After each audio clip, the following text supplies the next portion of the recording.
మీలో ఆ ప్రశ్నని చాలా తీవ్రమైనదిగా చేసుకోండి. సమాధానం గురించి నేను చూసుకుంటాను. పై ప్రశ్నలైతే వాటికి సమాధానం రాదు.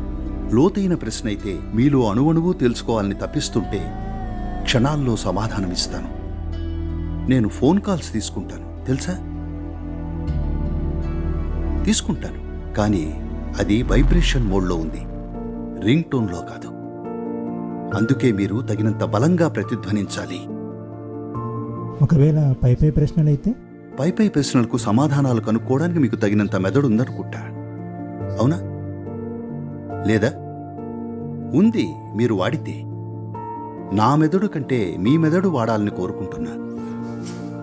For those aspects, మీ దగ్గర సమాధానాలు లేని వాటికి నేను సమాధానం ఇస్తాను.